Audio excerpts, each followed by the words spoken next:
Assalamualaikum warahmatullahi wabarakatuh. Saya Fahmi Prabowo dari kelas AB 4408 dengan NIM 15010100301. Di sini saya ingin mempresentasikan tugas besar analisis risiko. Yang pertama, di sini saya menyertakan proses bisnis dari seafood production.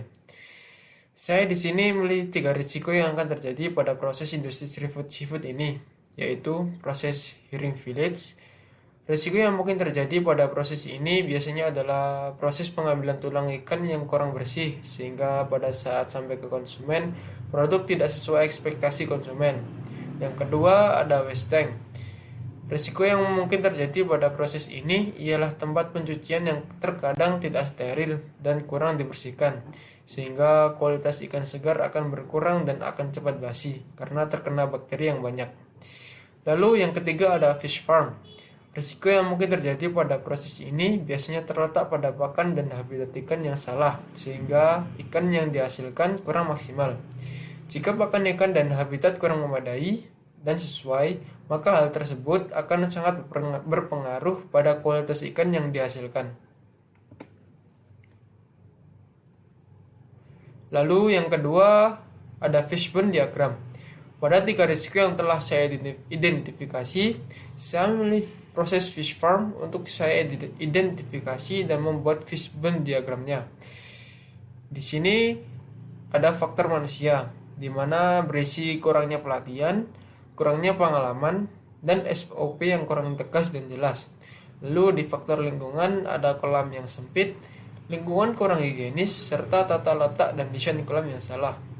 Lalu di faktor metode ada filterisasi air yang kurang, cara pemakaian bahan yang kurang baik, lalu pemanenan ikan yang kurang tepat.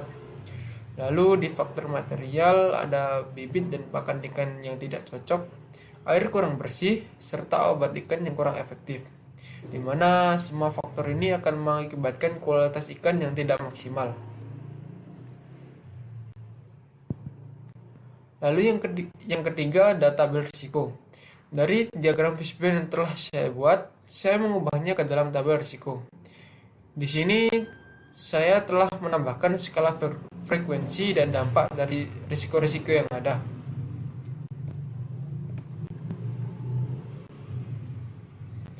Lalu ada peta risiko.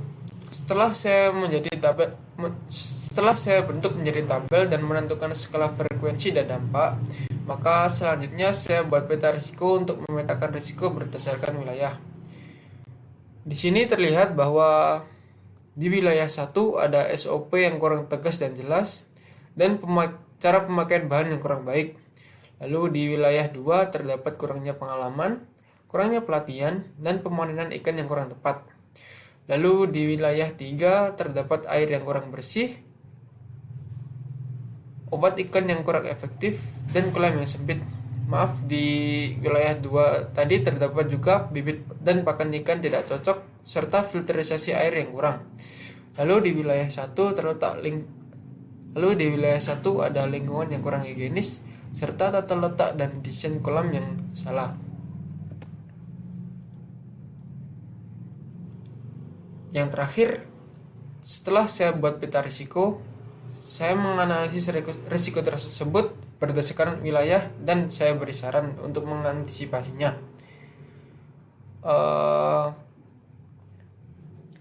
Di wilayah 1 ini terdapat 2 risiko yang harus dilakukan penanganan agresif dan segera, yaitu terdapat SOP kurang tegas dan jelas. Jika suatu perusahaan atau industri tidak mempunyai SOP yang tegas dan jelas, maka proses produksi tidak akan berjalan dengan lancar dan dapat membahayakan. Proses produksi ini menyangkut barang produksi dan tenaga kerja. Jika salah satu dari 2 hal tersebut ada kendala, maka proses produksi akan terhambat dan berpengaruh pada ekonomi dan keberlangsungan industri. Maka dari itu, saran dari saya, industri harus dibuat SOP yang tegas dan jelas agar proses produksi berjalan lancar dan industri semakin maju. Lalu ada cara pemakaian bahan yang kurang baik. Pemakaian bahan akan berpengaruh terhadap barang mentah dan barang jadi industri. Jika dari awal pemakaian bahan sudah salah, maka akan berpengaruh fatal pada barang yang akan dihasilkan.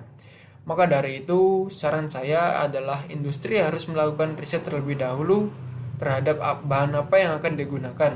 Dengan ini, maka kualitas produksi akan baik dan terjaga. Lalu, di wilayah 2 terdapat 5 risiko yang harus segera diawasi agar tidak memburuk, yaitu terdapat kurangnya pengalaman. Pengalaman dalam pekerja merupakan suatu hal yang penting. Jika tenaga kerja belum mempunyai pengalaman yang cukup, maka akan berdampak langsung pada proses produksi yang akan terhambat karena bisa jadi terdapat salah penanganan.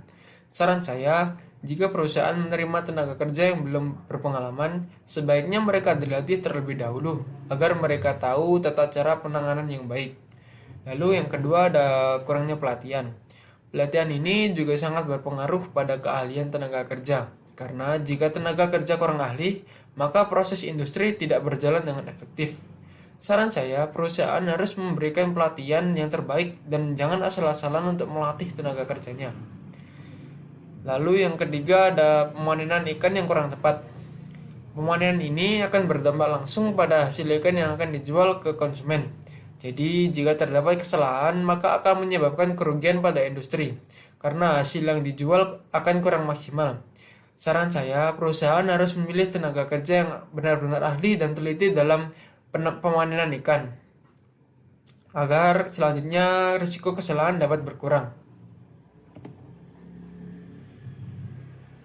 Lalu ada bibit dan pakan ikan yang tidak cocok.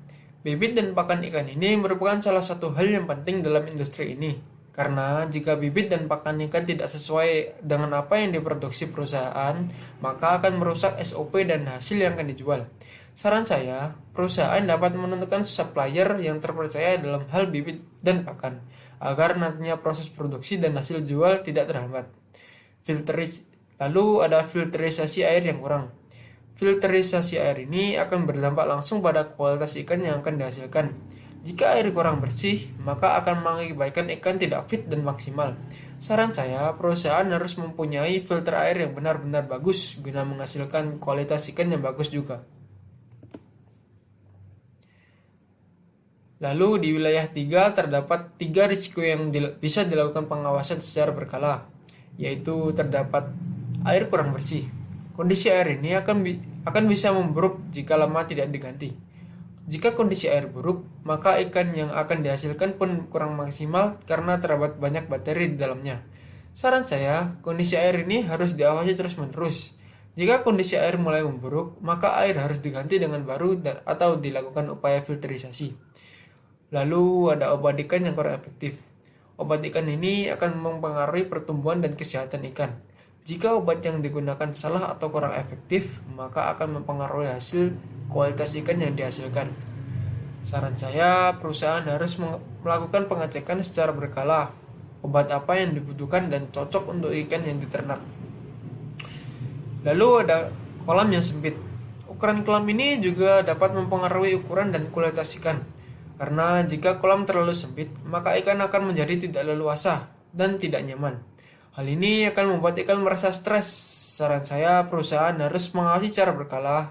Jika ukuran ikan sudah mulai membesar, maka harus dilakukan pemindahan ke dalam kolam yang lebih besar, agar nantinya ikan dapat tumbuh lebih besar dan kualitas ikan yang menjadi baik.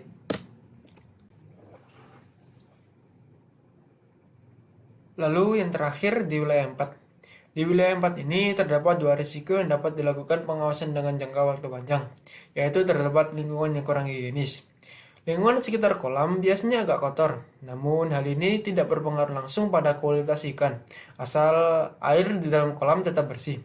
Namun perusahaan harus tetap membersihkan guna menjaga kebersihan dan kesehatan para tenaga kerjanya. Lalu yang kedua ada tata letak dan desain kolam yang salah.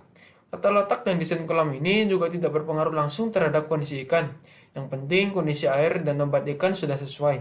Namun perusahaan perlu memperhatikan juga jika mereka ingin hasil produksi lebih efektif dan banyak. Sekian presentasi dari saya, kurang lebihnya mohon maaf. Wassalamualaikum warahmatullahi wabarakatuh.